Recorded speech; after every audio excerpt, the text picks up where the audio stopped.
In the afternoon, there's another example of what I call the plug and play modules, which are modules that can be pulled out and have another one put in, depending on the spirit camp teacher, what she feels comfortable teaching, if she has materials like this or not. So one of the plug and plays is this essential oil one. And I use this box of essential oil blends from doTERRA. And inside this, you can see that I'm going to turn this a little bit this way. There are 6 um, bottles in here, and I use they're all colored like the chakras, except for this one. The purple one I use for both third eye and crown chakra. It smells so so to introduce this module to kids, I start with a book that actually is talking about gemstones because as part of they've already got their big gemstones for in the morning with the chakras, but I also have these little teeny tiny gemstone chips that match all of the chakra stones from in the morning, and there are a few extra ones, like I have tiger eye. These are mentioned aquamarine in the book that I'm going to show you. It's a super, super short book. I'm going to show you the book that we read kids at Spirit Camp. Let me bring that up for you. Using gemstones to connect.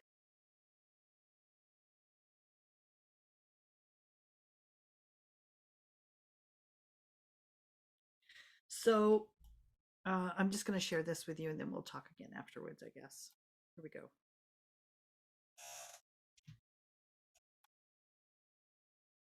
Using gemstones to connect with your superpowers for kids and adults by Alex Hadassah Anzalone.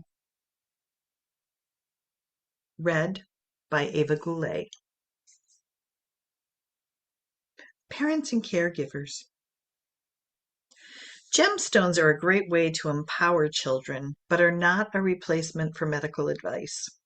Do not leave a child unattended with gemstones, as they can look like candy and present a choking hazard. With love, Alex. Introduction.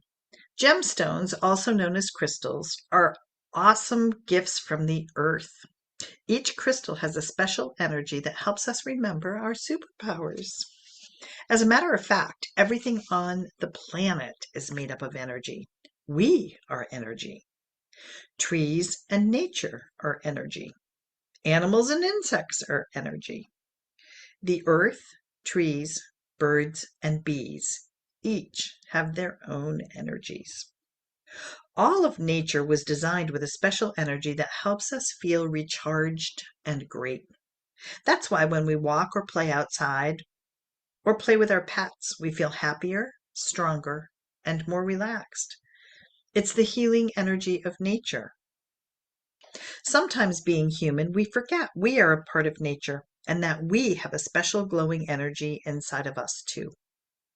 Just like a crystal has different sides or facets, your energy gives you different kinds of superpowers. Some of your superpowers include focus, determination, and courage. Remembering our superpowers makes us feel happier and stronger. In this book, you will find cool gemstones that you can use to bring out these superpowers and many more.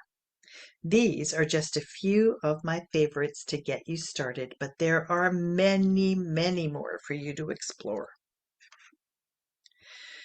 Caring for your gemstones.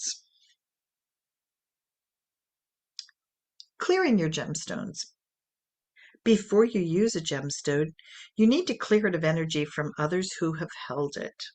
Do this whenever you get a new gemstone. After that, do it whenever you think the gemstone needs it. One way to tell if your gemstone needs to be cleared is to hold it in your hand, close your eyes, and take a moment to feel it. As you are doing that, ask yourself whether it needs to be cleared and go with your first guess that comes to mind.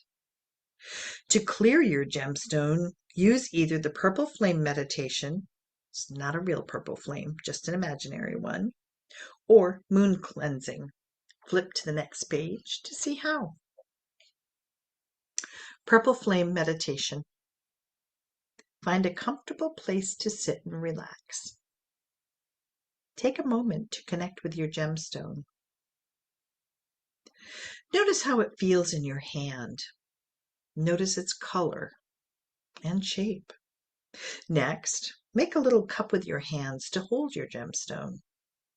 You can close your eyes or keep them open if you prefer. Imagine a bright purple flame coming out of your hands, surrounding and flowing inside the gemstone. Now imagine the purple flame turning into water, washing away all the old energy from the gemstone and leaving it clear and clean. Moon cleansing. Crystals also enjoy being left on the windowsill with the moon shining on them, especially a full moon. Leave them there overnight and they will be ready for use the next morning. That's it. You're ready to use your gemstones. Using your gemstones. Amethyst. I am peaceful and relaxed. I am one with everything and everyone in the universe. Superpowers. Peaceful and relaxed. Use amethyst when you're feeling anxious or sad. It will activate superpowers that help you feel peaceful and relaxed. How can I use amethyst to activate my superpowers? With your eyes closed or open if you prefer, take a deep breath in and out and imagine this stone helping you feel peaceful, relaxed, and one with the universe. Bonus, sleep with amethyst under your pillow for good dreams. Aquamarine. I am calm and can handle anything that comes my way today. I got this.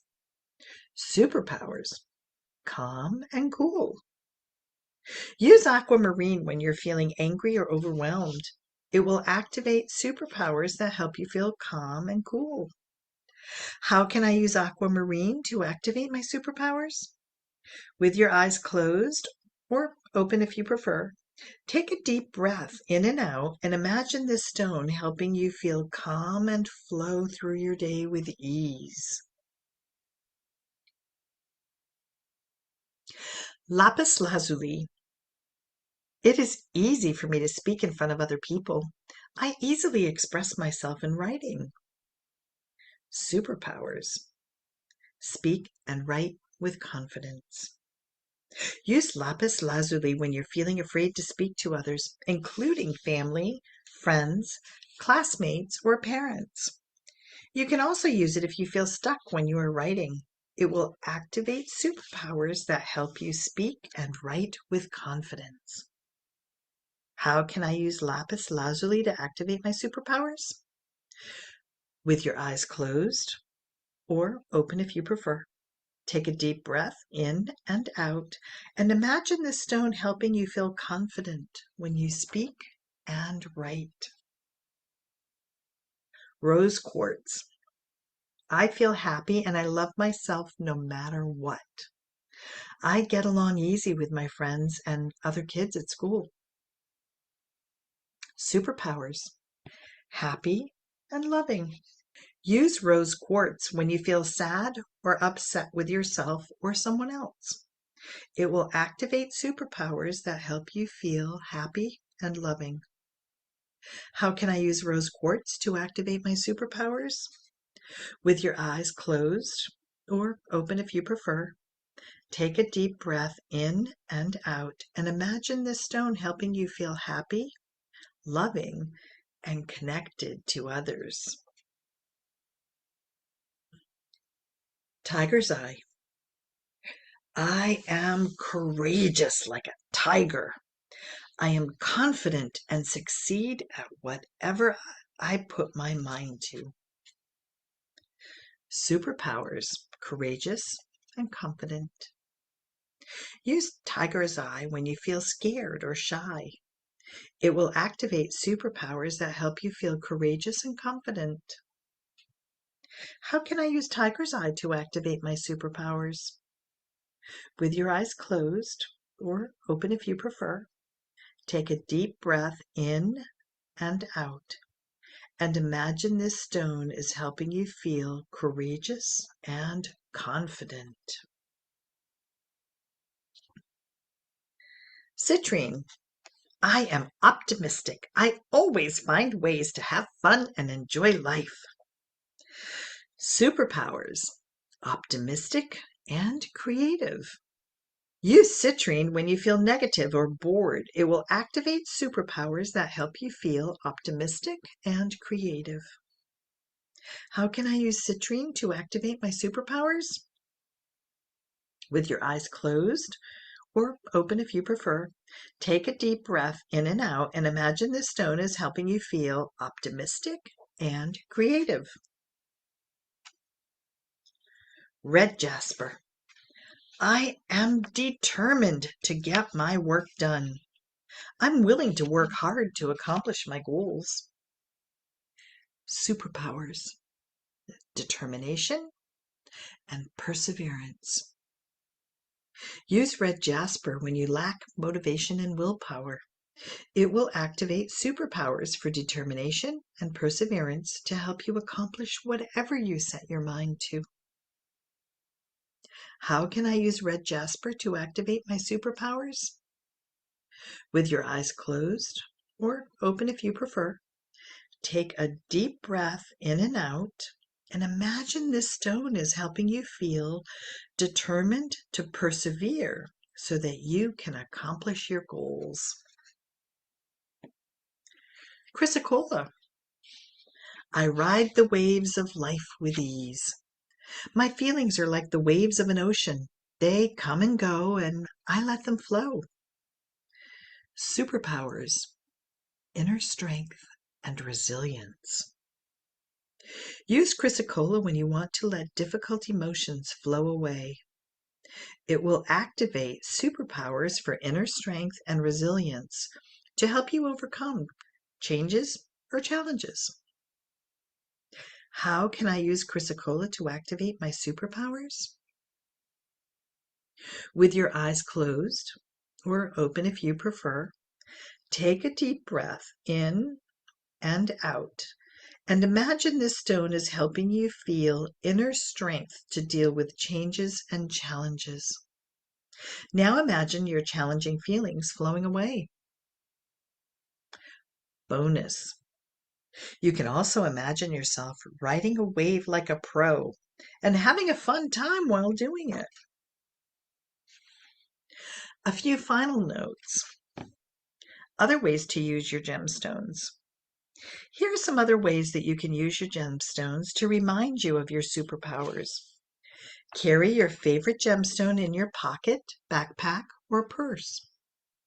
Put your favorite gemstone under your pillow when you sleep at night.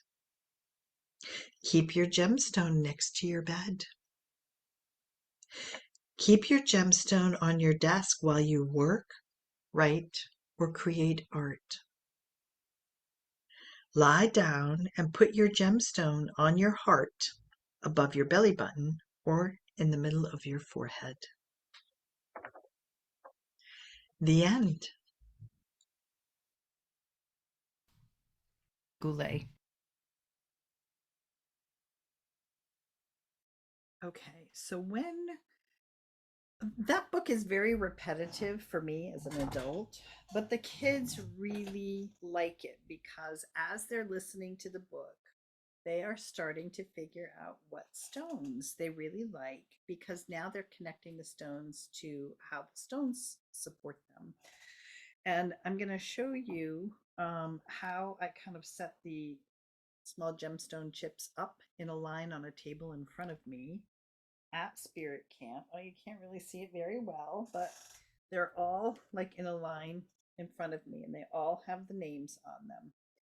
And I asked the children to think about the stones they just learned about and think of which stone they feel would support them. And then I tell them that we're going to make an essential oil that's going to support one of their chakras. And they also get to choose which chakra they feel needs could use some extra support. So I also start showing them the chakra essential oils here.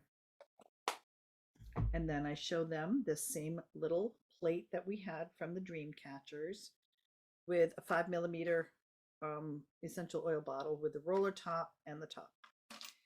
And tell the kids that they're going to come up to the table and they'll get to choose which chakra they want to support by making an essential oil blend. And then they don't have to pick the stone that goes with that chakra. They can pick any stone they want based on the qualities that they just heard about in the book. I have to tell you, Tiger's Eye is one of the biggest sellers here because the tiger's eye represents courage, and many of the kids use tiger's eye. Not all, but many of them do. So I have them come up with their plate and their essential oil, I mean, their bottle. And then my assistant and I stand at the table with the essential oils, and we just put 1 drop of essential oil in the bottles, and we have a little funnel that we use. And then the funnel is still in the bottle. I asked the children if they would like to add the um, fractionated coconut oil. And then they put the roller bottle top on their bottle. And then I use the same label maker. It's a Brother label maker on their essential oil bottles. And I put in small print which chakra they're supporting and then a slash and which gemstone is in it because the parents want to know and the kids oftentimes can't remember, and I can't remember because I've got so many kids that I'm dealing with. So one of the things I do on Monday night before I do this essential oil blend is I'll send an email to parents and just ask if there is anybody who's allergic to any essential oils or blends that I'm going to be using. And I've never had a parent say yes at this point in time, but I ask the children once they have made their essential oil blend and put the stone of their choice in it to just close it and not use it at spirit camp, wait until they get home, and then that's one that they get to take home with them so it doesn't spill in their box. But the parents, because I've sent that email Monday night and they're kind of alerted to it, they will come up to me on Tuesday afternoon before their child leaves with them and ask which chakra did my child say she needed to support and what was the gemstone she put in it. And oftentimes the kids can't remember by then. So I just found an easy way to keep track of it was to just use the Brother label. Now, that is a plug and play module because it's an expensive one. The other option that you can do with a child if you don't have essential oils is taking a long, they're like 30 inches wide of butcher block paper, like builder's paper, just a brown roll of paper. And I lay it out on the floor about the same length as a child's body length. And then I have the children break up into partnerships again, and they do life size tracings of each other's bodies. And then each child will take the poster of their body and then put their 7 chakras on it. They're making a life size chakra poster for their bedroom. And then they get to put the chakra name on it. Sometimes kids want to put the name of the gemstone on the other side of the chakra because they haven't written that down at all yet. They have it written on a piece of paper, but some kids want to write it on their chakra poster. And then they can decorate their body, their hair, add clothing to it, shoes and socks, jewelry, whatever it is they want. But that is a great plug and play module for the afternoon. And then we're ready to move into working with auras. So if there aren't, I'm looking around all my props here. If there aren't any questions, I think we're ready to move from chakras onto auras. Yes. What would you say is and I realize you have a larger groups, but what is the cost of the supplies or for the essential oil one? Because do you buy the little stones I realize the essential oil is probably more expensive, but the stones, do you buy them at in bulk or? I have a resource for you Oh, uh, okay. for the stones. For these I think were like $175 for the package of 6 essential oils. Um, and this is the only one that I have, so I can't do a cost comparison with other ones. Um, but if you have other chakra essential oil blends, do you have any that you use? I have a lot. I guess if I'm sticking to colors, I'm imagining lavender could probably be your crown, right? Or I have like a lemon one. Maybe that's like solar plexus. I don't know. I don't have ones that are specifically targeted for the chakras, but Mhm. I have a lot of other essential Yeah, oils. there are essential oils that are specific to chakras, so you can actually just look up online That's what cool. essential oils support solar plexus, and you'll be able to figure that out. Okay. Yep. And then Uh, the roller bottles too, right? So then you get those on yep. Amazon or something. Yes, and I have a resource for those as well. Oh, okay. Okay, It's in great. your manual. Okay. Okay, so let's start moving on towards auras then. I'll show you the document that I share with children.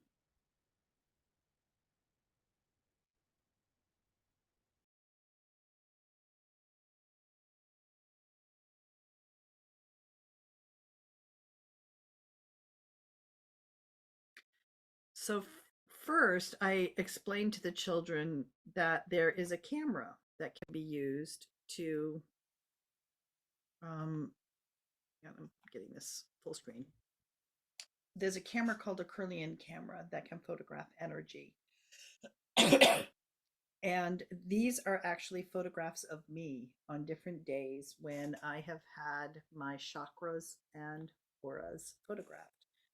So, starting here, and these are in your manual as well. So, you can be showing the kids these photos of me. So, I just start by having a conversation with the kids about what they're seeing here in terms of my chakras, which chakras have some blocked energy in them on this particular given day, and we just go from photograph to photograph looking at my chakras. This one you can see a difference in the root chakra compared to the one before, and also in the solar plexus. They're much more activated in this particular one. And then I think these pictures were taken like over a period of 12 or 15 years as I would go to these events where there was someone who had this camera.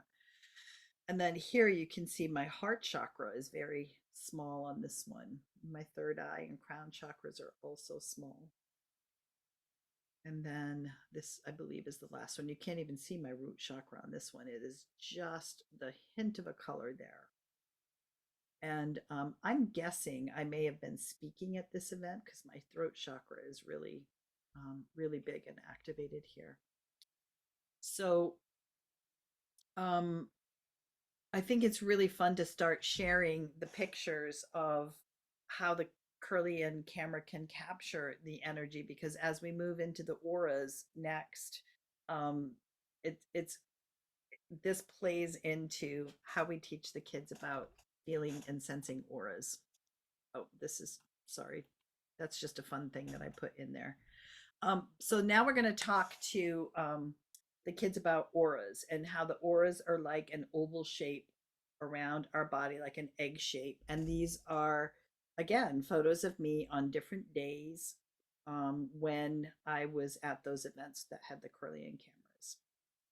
So the colors change depending on our mood, our stress level, our physical health. Like there are a lot of things that impact the color of our chakras and our auras, and how they show up in the photographs. So we are going to be exploring this afternoon how we can sense and see auras. So hang on here. I'm going to go find the video to show you. So, one of the ways that I love showing kids, my goodness, hang on.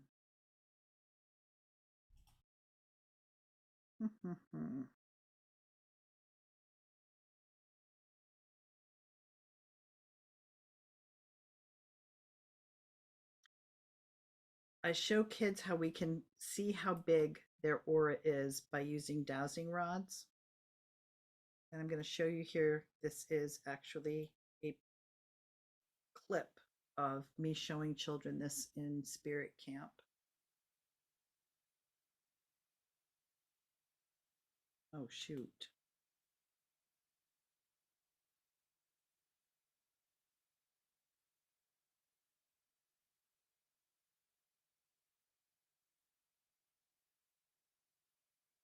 I was just playing this.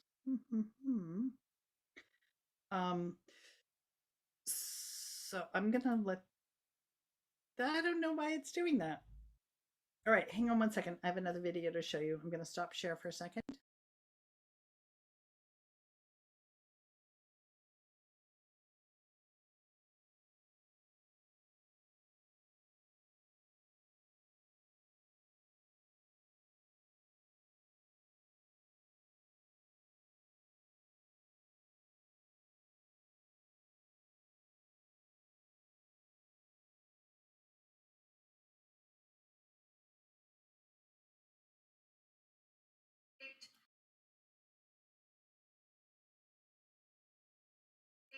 Energy field. Got it. Okay. Sorry about that.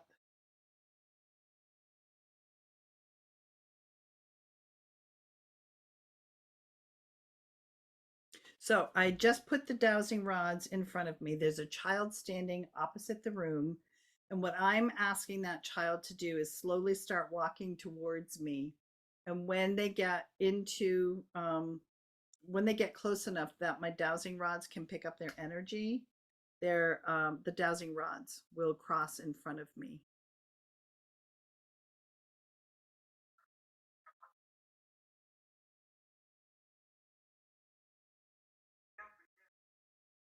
See how big his aura is? Oh my gosh. I Isn't can't that believe that. amazing? So we're actually all in each other. But I think this is it was a really short snippet. Sorry you had to wait so long to see it. But that is, was I sharing that with you? I was, right? No. Oh my good lord, why is this tripping me up this afternoon? I'm going to try it again. Hang on.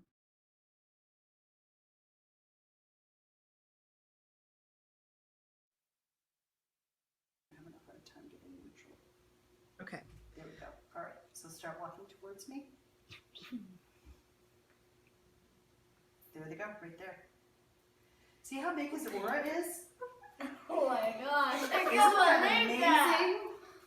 So we're actually all in each other's space right now. But I think this is really important for young people to understand, because if somebody is in your space like this and you're feeling like really crowded by them, it's because you are. They are literally in your space.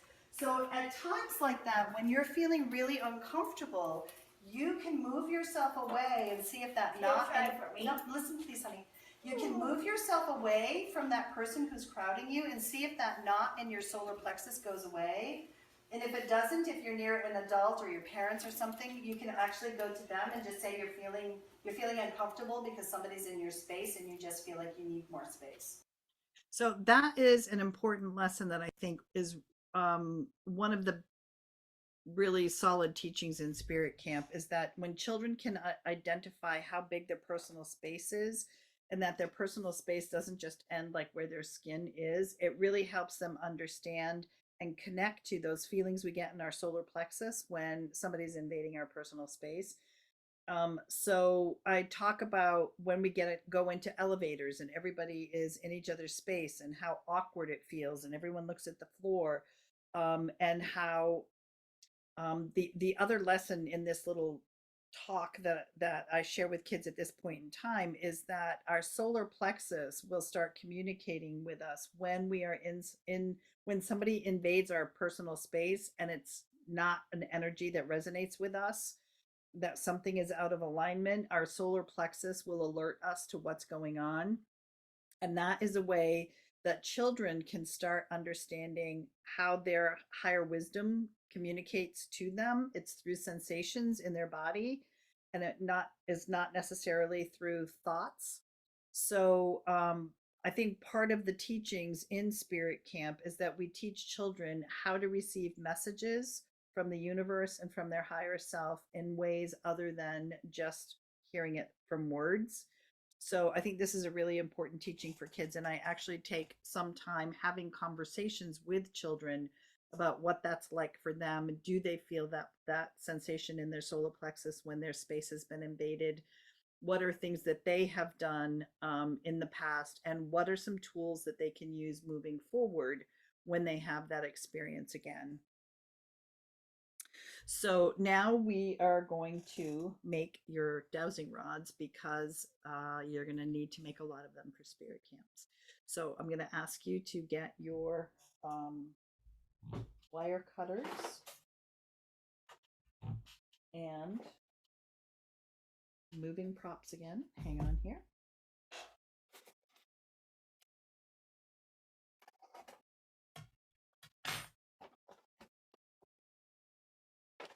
I have a whole box of dowsing rods that go to spirit camp with me. And you're probably going to want to do this too. I'm guessing when I first started doing spirit camps, I used to let the kids take the dowsing rods home with them. But pre-COVID, I was teaching like 100 kids a summer.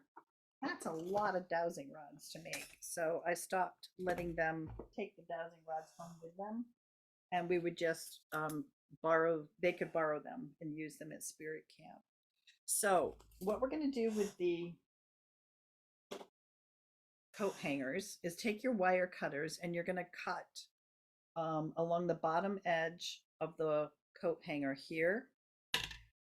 And it's really important that you have like two really good solid wires that are straight along the bottom here. Do you guys have stuff to work with to do this? No? You have some wire? Okay. All right. So take your wire cutter because I'm going to show you how to make them. And this has been challenging for some people in the past. So I want to make sure if there's any questions that I can answer questions for you. I'm going to put you on hold for 1 second. And I have my wire cutters, but not my pliers. Just hang on 1 second. I will be right with you. Plastic stuff. Oh. Yeah.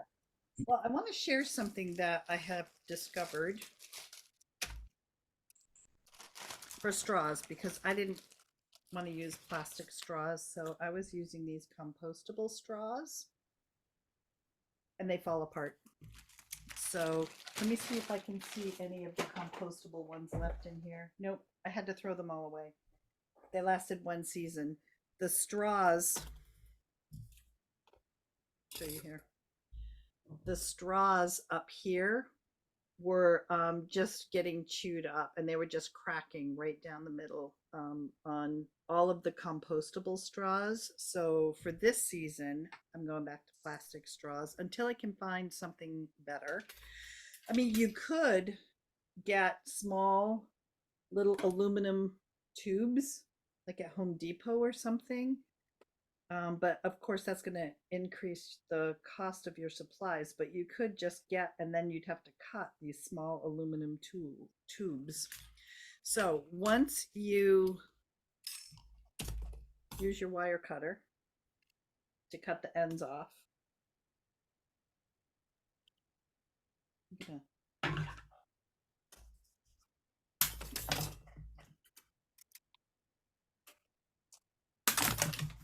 oops. Okay, so you've got the straight edges here. In this, you can see it better. Then what you're going to want to do is make the hook so the straw doesn't fall off. So you take your needle nose pliers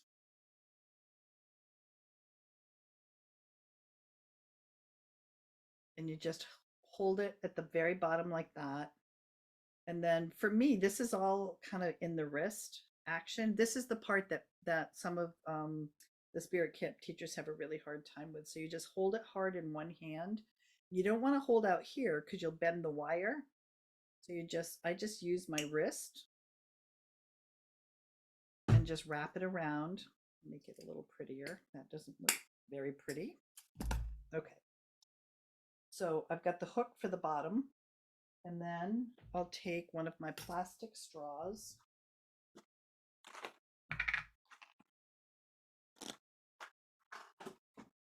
And I just cut about a 4-inch piece of it.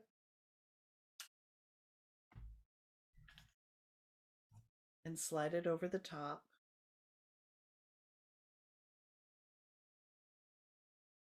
Now I'm ready to bend it to the 90-degree angle. I like to have my dowsing rods so that they match in terms of where the hook is. I like to have the hook when I'm holding them facing me, like so. So it's important to pay attention to how you're bending it if you want those hooks to be consistent with the pair that you're working with.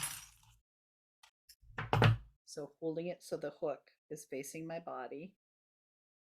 I'm going to hold the pliers about a 1/2 inch above where the straw is. Yeah. And then I'm going to bring my hand up to the top, and I use my thumb on the pliers for leverage. And I just pull down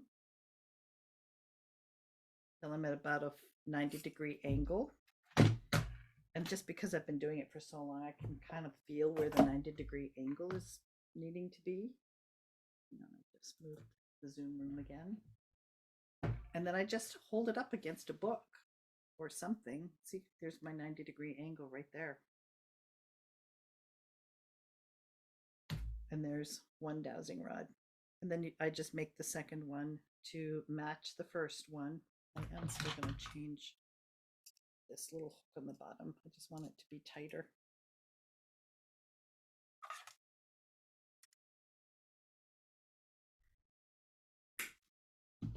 So this is a module that you can do with adult students. This is a really fun module to do with people, just as a standalone workshop. So everybody doing okay with that? So you'll need to make both of your dowsing rods. You doing okay up there? Yeah. I think so. I don't know if you can see it, but Yep. okay. It looks right, right? Yeah, it looks right. If My hands swing, like the rod swings as I hold it. Is that I just need to hold tighter?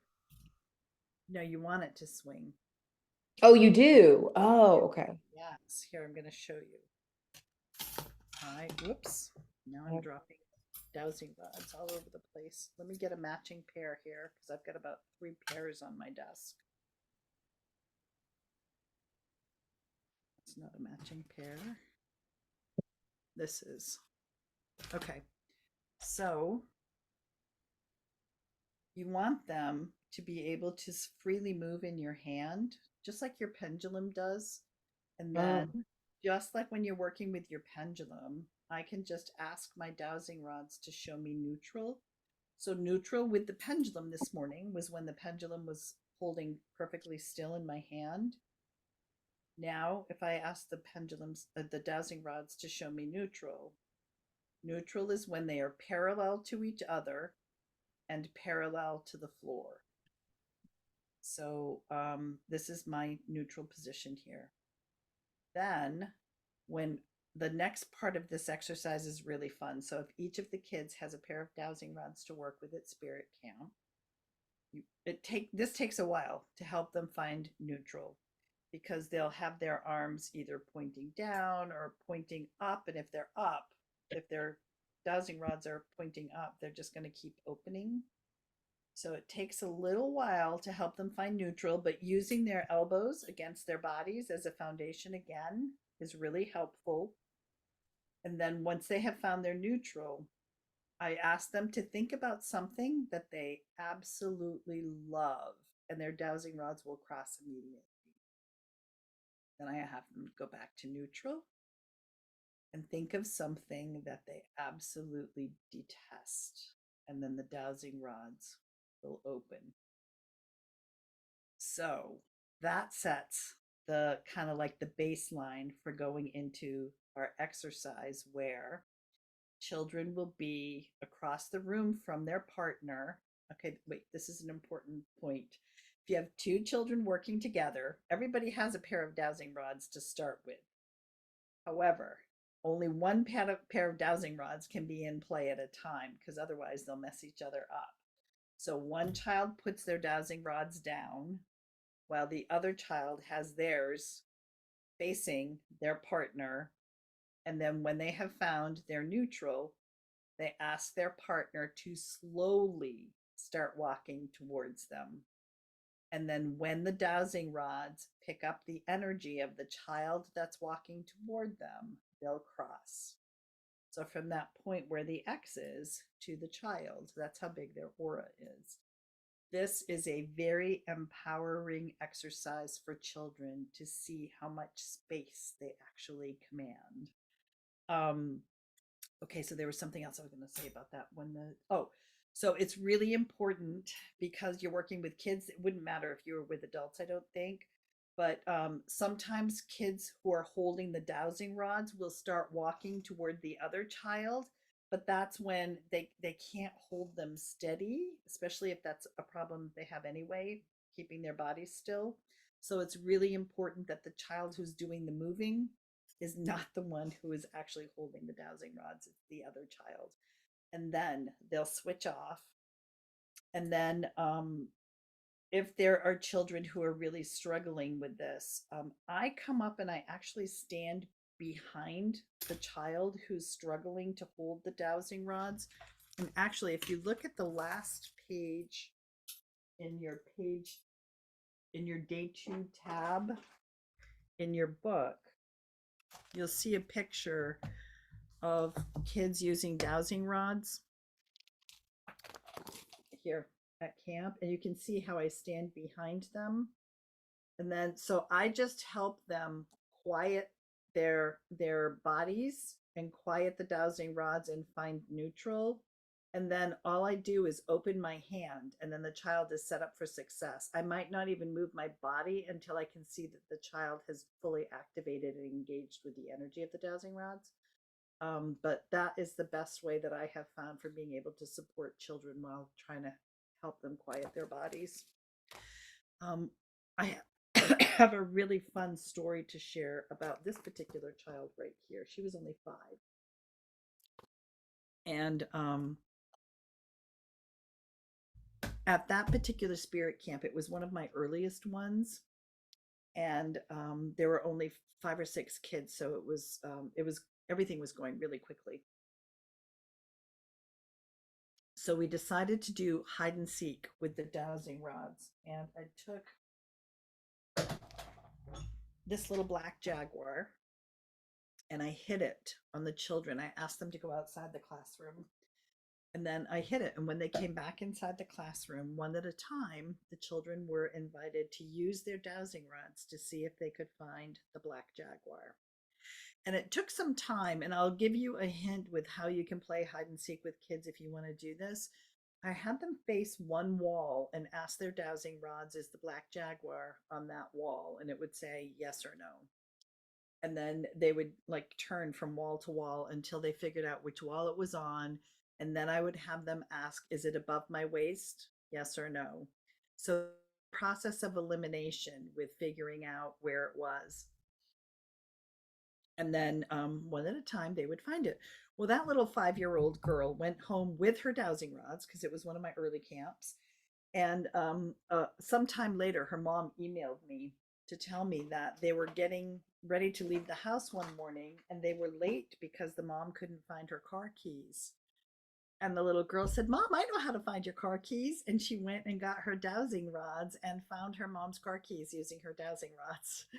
So this is such a great tool for kids to have, but also, it's a great tool for families too, because lost and found is an issue when it comes to families and kids and all that good stuff. So I want to see if there's something else I want to share with you around those. I don't think so. Do you have any questions around dowsing rods and using them?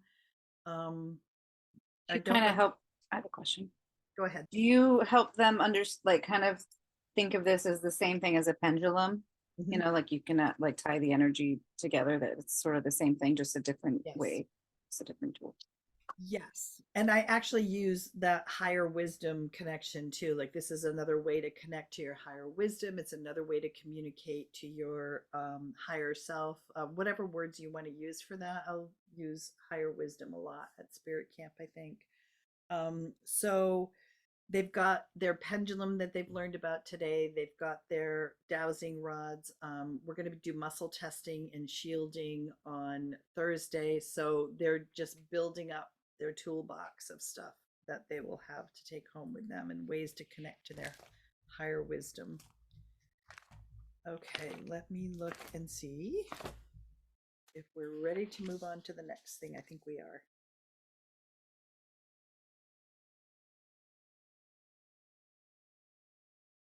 Yes, okay. So next I have those aura coloring pages that I had asked you to print and share. I mean, print and bring to the call. I have it in here somewhere. Um, what I'd like to do is show you a picture of how kids do this at Spirit Camp. This is really sweet because some kids are just so incredibly sensitive. This is really precious. So I have them sit crisscross applesauce facing each other, and I have them just start putting their hands up. And then we've talked about the palm chakras already because of how they were using them if there was another blockage during the chakra alignment. So I have them just sit and feel each other's energy. And then when they're really little like this, I just have them do it facing each other. But when they're older, I have them walk around each other. And I do have a really short video I want to show you when the kids are a little bit older. Like, this child here had just barely turned 5 when he came to camp, and this is his sister. But this is really fun for the kids because you'll start hearing them say, oh my gosh, my hands are tingling and it's warmer here than it is over here. It's cold on this part, but on this part it's warm. Why is that? So those kids who are really in tune and sensitive are really fun to have conversations with at this point. So hang on, I'm going to find the video of, here it is, working with an adult with this, or an older child or an adult.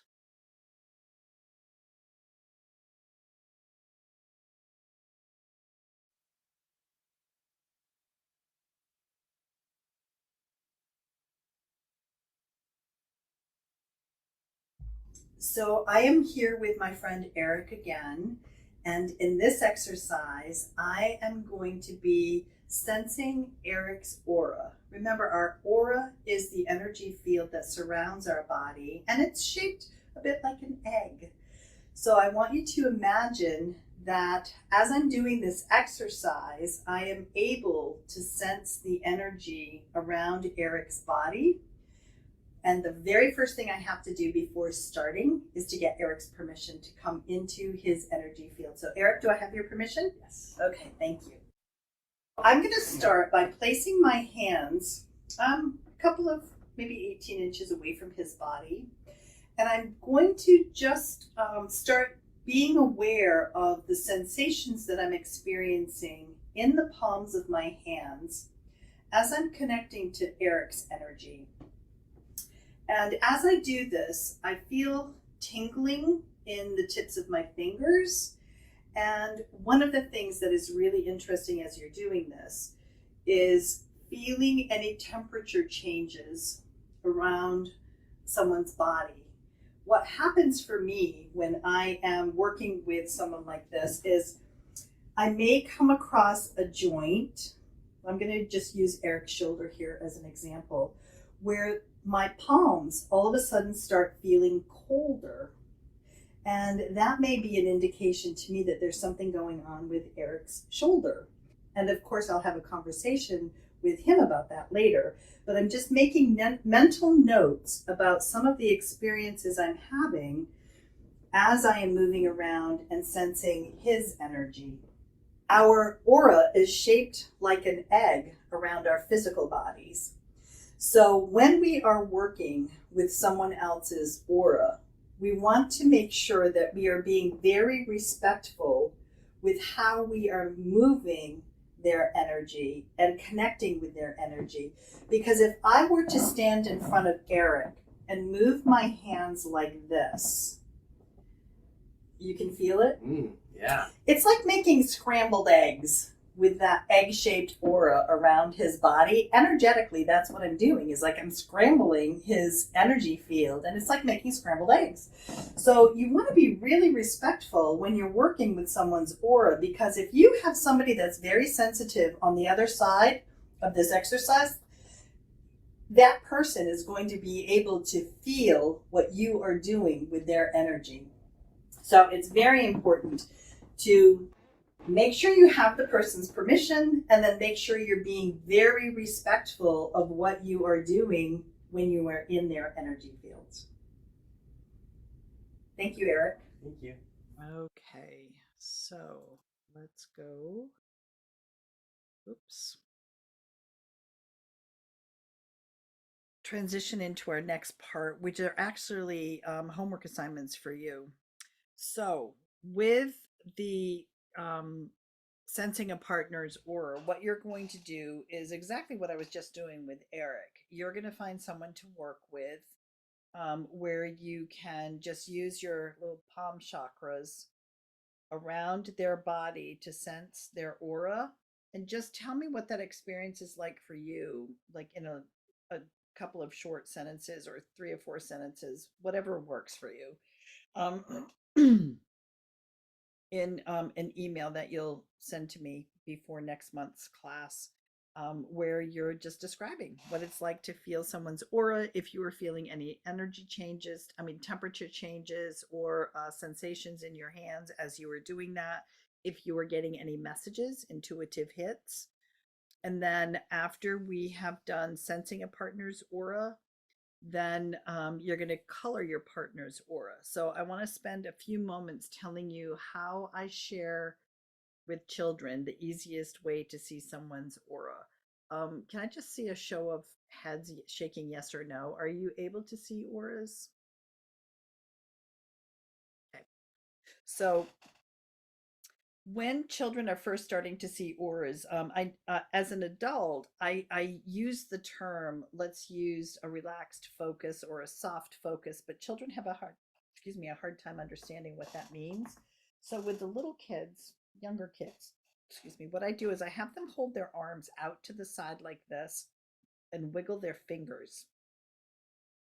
And that's when we're using our peripheral vision.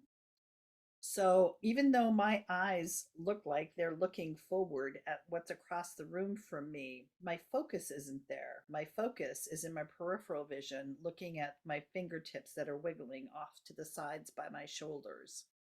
So at spirit camp, what I might do is have children, um, if I have time, if I don't have like a huge group, I'll try to find a light colored wall and have a child go stand up against that light colored wall. And then all of us will stand looking at that child and use this technique to find a soft focus for our eyes. Now, the child who's standing up against the wall might feel a little insecure because everybody is staring at him or her. So I usually ask them to close their eyes. And then I ask people to just look at the third eye of the person.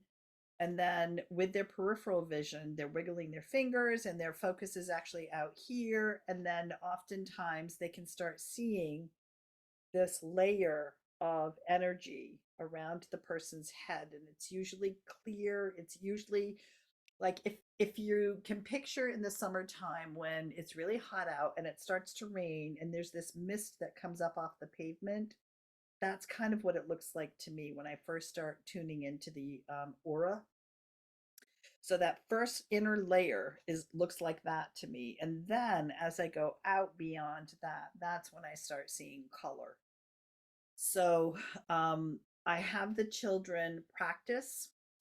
If I have time, I have them practice against the light colored wall. If there are too many kids to do that, because that would take a long time, I have them sit facing each other, crisscross applesauce, like you just saw when they were sensing each other's aura, in that exact same position, well, a little further apart.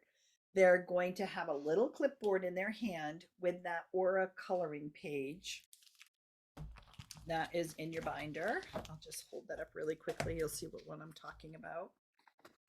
This one, I just cut this down the middle, and everybody has a small clipboard with this coloring page on it. And I ask them to just sit quietly, look at their partners like third eye so that they're not staring at each other in the eyes, and then just see if they can tune into that energy that is surrounding their partner's upper body. And if they can't, if some children struggle with that, so if they can't, I ask them to please just close their eyes and think of opening up their third eye, which is their intuition, and just see if the what color comes to them first. And then I ask them to use a a colored pencil or a marker to fill that in around the child's body on the picture. And then at the end of that, they will write, like say I'm doing Annabelle's aura. So after I have finished coloring my coloring page with Annabelle's aura around it, I'll write to Annabelle from Ava, and I'll give it to you so that you can put it in your spirit toolbox, because that's what your aura looked like to me the day we were in spirit camp together.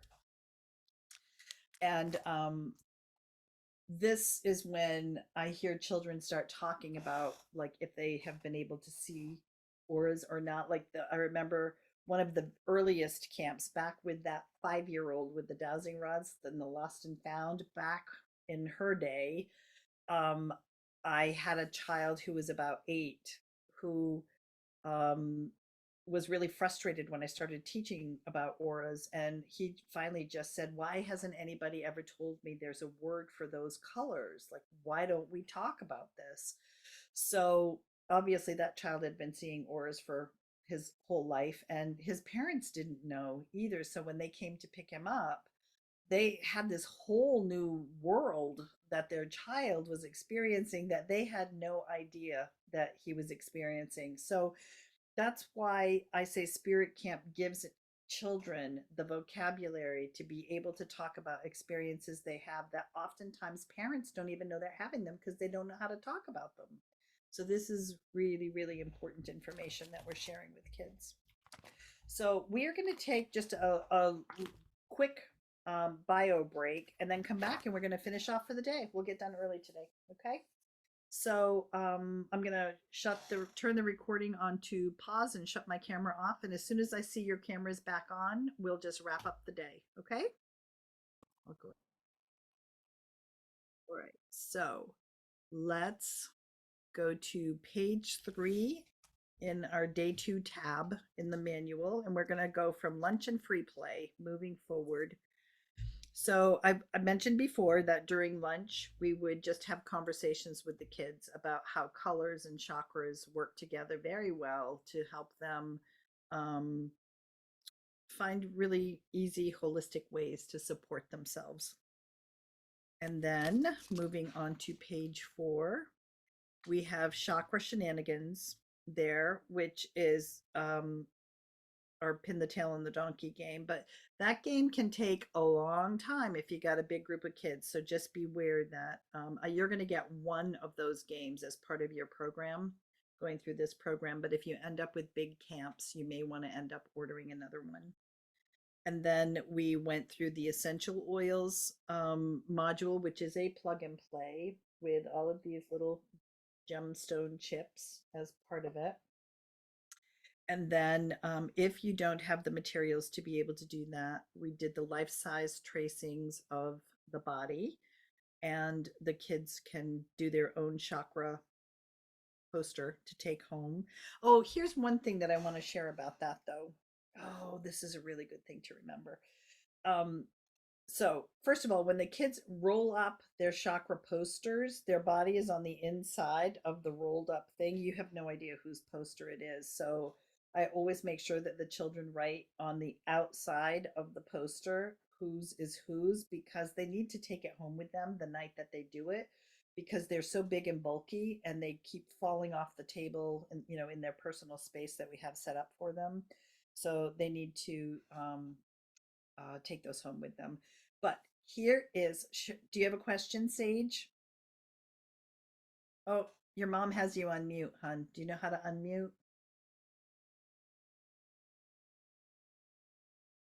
Sage had a question. No, she was just telling you why I had to move for a minute. We had found a Oh. tick on the puppy. Okay. So here is something that I want to share about when the kids are writing down the chakra words on the side of their chakra coloring page, the chakra names, or the chakra statements, or even when they're using the life-size drawings and writing them on those papers. If you have 5-year-old children or even 6-year-olds who are just learning how to write, that's a lot of letters to write solar plexus. And I understand for the crown chakra on the other side, that's a lot of writing. So, what I have figured out to do is take either return address labels or mailing address labels, the ones that are like 1/2 inch or 3/4 inch by 2 inches or 2 1/4 inches, whichever size is going to work best for what I need. And I just use labels for those, especially for the little kids who it would take a long time to write all of those letters out. That is a huge time saver if you've got a lot of little kids in your camp. So we even use labels like on the last day of camp in one of our craft projects. So I just get the really inexpensive ones. Like I don't think I can get them at the dollar store, but at um, we have a local discount store called Martin's in New England. I don't know if it's in Massachusetts too, but that store is a really good place to get discounted office supplies. So anyway, you might want to just get some return address labels because it will save a lot of time um, in your spirit camp. All right, moving on. Getting into the chakras and auras, you've got all of the pictures you need to be able to show the children. You've got a pair of dowsing rods you can use to demonstrate how to sense someone's aura using the dowsing rods, and then make enough dowsing rods so everybody in your camp has a pair, and then have them hold the dowsing rods, find neutral. That's going to take some time too. And then think of something they love and set the intention that the dowsing rods will cross, and then finding something that they don't love and seeing the dowsing rods open, and then setting them up into partners again. We're in and out of partnerships all day, so those that teaming them up right in the morning is really critical. And then into their partnerships again to face each other crisscross applesauce to color each other's aura, and then give those pages to each other as a little souvenir from their partner, and then sensing a partner's aura right there at spirit camp too, and then just sharing and talking about it in the group. So, one of the things that I like to do if we are leaving a little bit early to go to our closing circle is to tell the children to look at trees off in the distance. Usually, I'm at locations where I've got nice wooded property around me, and I have them start seeing if they can see the auras of the trees that are off in the distance. And if you've got a good distance between you and say the top of a hill or something, it's usually pretty easy once you start focusing on it to see the aura of the trees. And the kids get really excited about that because that's a way that they can start seeing things off in the distance, and it helps them start understanding what it's going to look like as it gets closer and closer to them. So I asked them to go home and start seeing if they can see the aura of the trees or plants in their yards before they come to spirit camp the next day. All right, so let's turn the page there. We're not going to do our closing circle yet. We're going to go through the rest of what you have in day 2 of your binder. So making the pendulums and checking the chakras. This is your how-to to do the entire thing from top to bottom. And then, so you've got both pages there. And then the bottom part of that is cleansing the stones. And that's a picture of one of the spirit camps I did. We had a full moon the week of spirit camp, so I got little teeny tiny um, containers for the children, and each of them put their chakra stones in these little containers, and then we put their names on the lids, and then we charged them outside overnight under the light of the moon. So that is something that's really exciting for kids, is to take advantage of something like the full moon to be able to add another element to it, because they already heard in the book that we read how you can cleanse your stones by the light of the full moon, but this way they can actually do it and participate in that.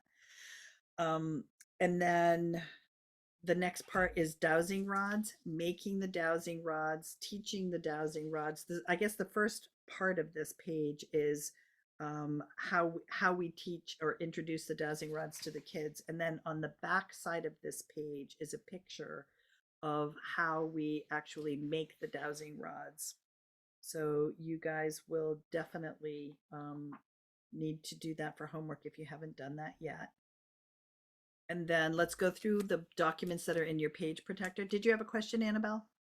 Yeah, so for the dowsing rods, that's something that should we just, we're not really having the kids do that, right? Like we do that for them in advance Yes, and just that's hand why. it to them? Yes. Okay. Yeah, that's why, like, I've got this big Yeah, box yeah. to Okay. carry with me.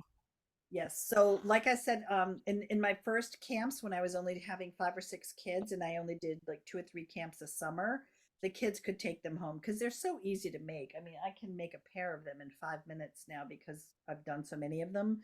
But if you're doing a lot of kids, a lot of camps with higher numbers of kids, I just have them borrow them for the duration of the Oh, exercise okay. and then give them back to me.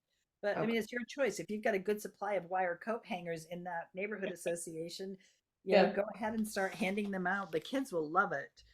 And also, like I said, this is a really good adult workshop, Yeah. just teaching adults how to make their own set of dowsing rods, how to use them. And in Spirit Camp for Adults teacher training, there's a whole bunch of exercises we throw in there to help people start understanding how to use them and connect to them. All right, so let's go to the page protector pages. We've got the pictures from Masaru Emoto that you can share with the children for the hidden messages in water experiments that he did. And then we have the 2 pages of the chakras that we used in the opening circle. Kind of before we went back into the classroom, we showed the kids what the colors of the dots are and then showed them the blank coloring page and told them that they were going to be coloring those when they go back inside.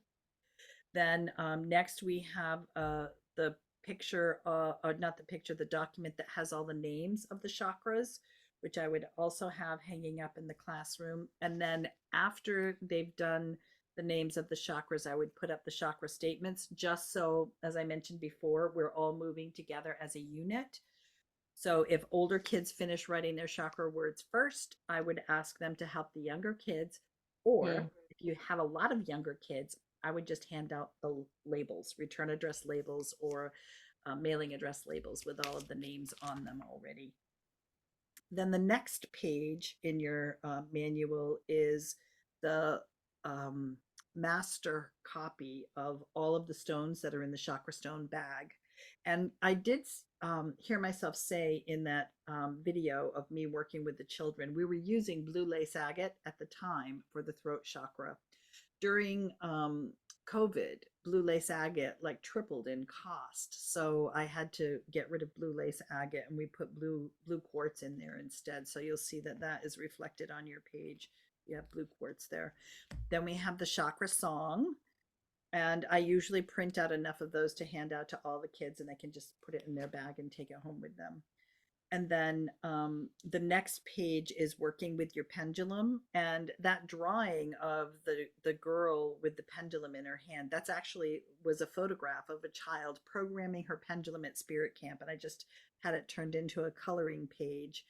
And this is just a way that children can take this home with them and have like a cheat sheet of what they can do with their pendulum to help them connect to it energetically and how to program it. So that's like a little coloring page activity sheet that they can take home with them. And then we have the pictures of my auras, the Curlian photography. I mean, my chakras, and then my auras. The My Aura coloring page, which you can just cut in half. And then the pictures of the children all learning how to use their dowsing rods is at the end. So are there any questions over anything that you see in day 2?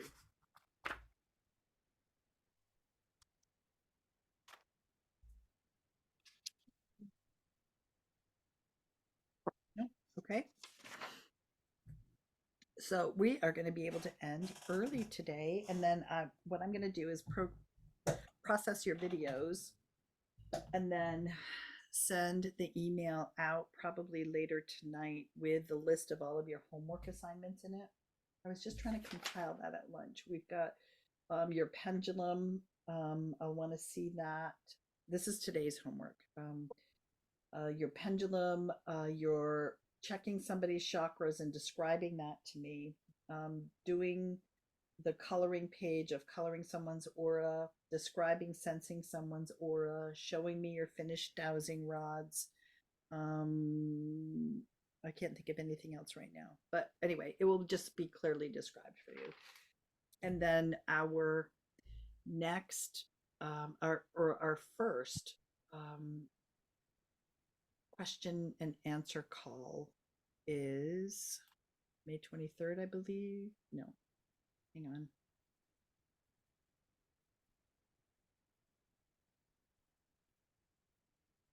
May 15th at 7 p.m. Eastern Time.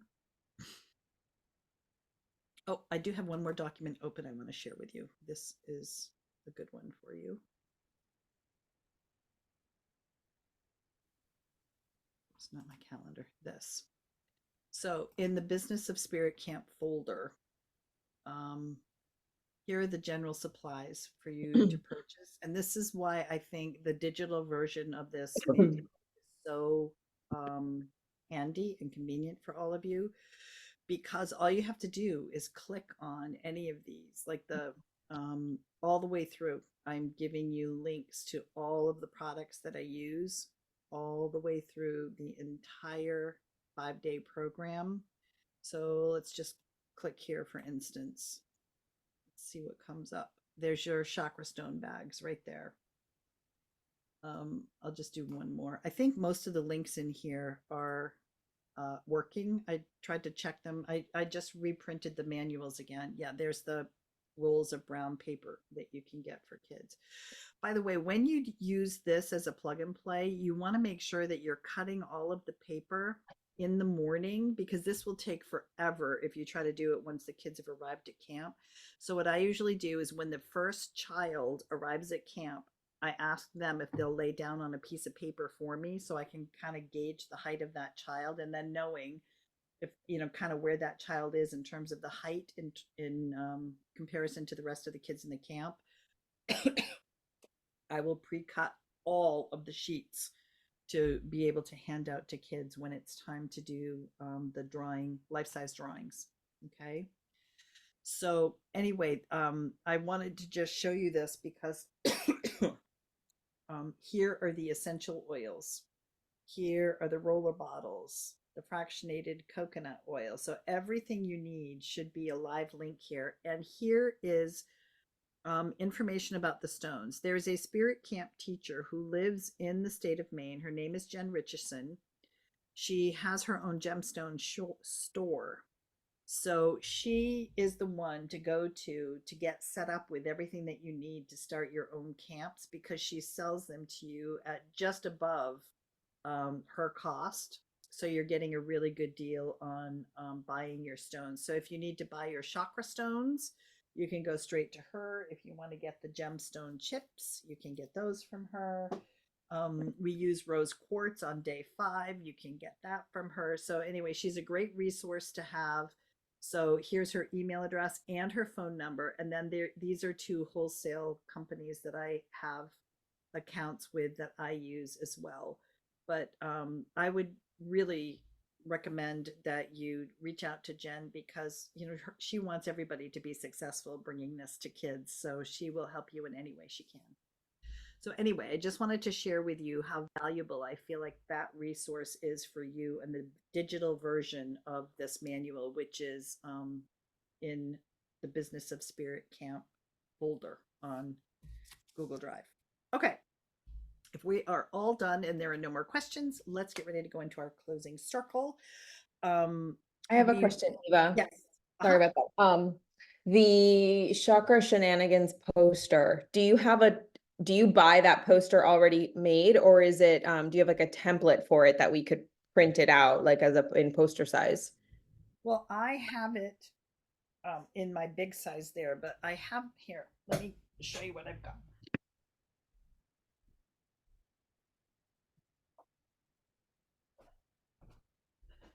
I have a poster size. I got 100 of these printed. So what I do is I just roll them up and put them in a mailing tube. Yeah. Send you one poster with the 7. Okay. Okay, You awesome. get this as part of the teacher training program. Oh my God, that's awesome. Okay, perfect.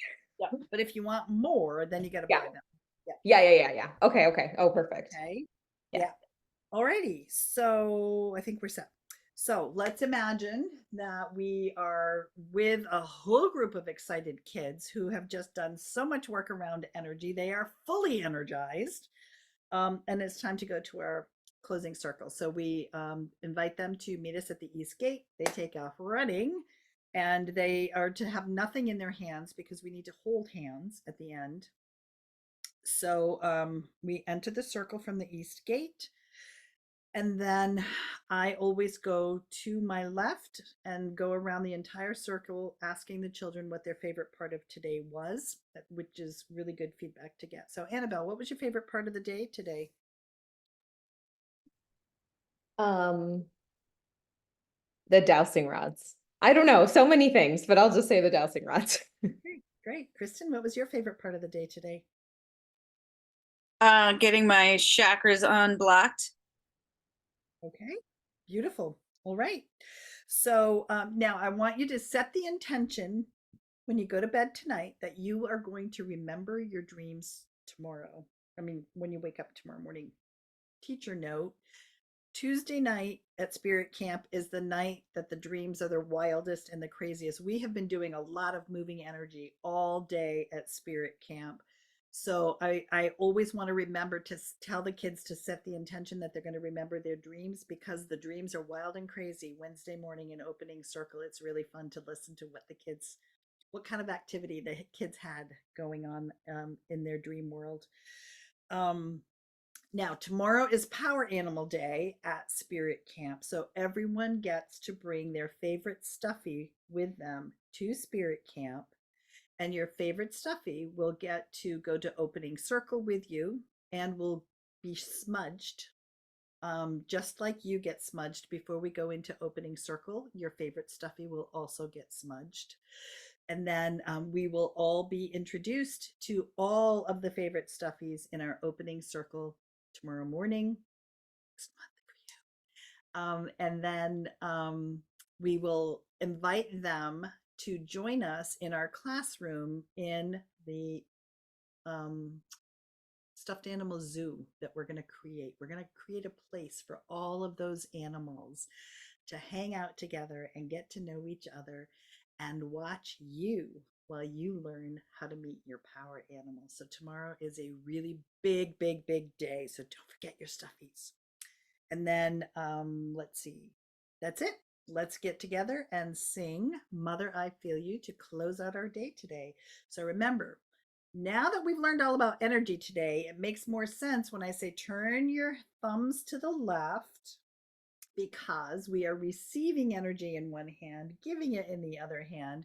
And now, if all of our hands are turned the same way all the way around our circle, we have an unbroken chain of energy flowing all the way around this circle. So, my friends, let's sing Mother, I Feel You. Here we go. Mother, I feel you under my feet. Mother, I hear your heart beat. Mother, I feel you under my feet. Mother, I hear your heart beat. Hey ya, hey ya, hey ya, hey ya, hey ya, hey yo. Hey ya, hey ya, hey ya, hey ya, hey yo. Hey ya, hey ya, hey ya, hey ya, hey ya, hey yo. Hey ya, hey ya, hey ya, hey ya, hey yo. Before we break our circle, let's remember to thank all of the spirits who have been here with us today, loving us, guiding us, nurturing us, and protecting us, and ask them to continue doing so until we are all safely back at Spirit Camp again. Thank you, everybody. It's been a pleasure to spend this time with you this weekend, and I will get this information off to you as soon as possible. Remember our Q&A call coming up, and if you have any questions between now and then, please don't hesitate to reach out and ask. Okay? Great. Thank you. You're Bye, welcome. Kristen. Nice to meet you. See you next time. You too. Bye. Sounds good. Bye-bye.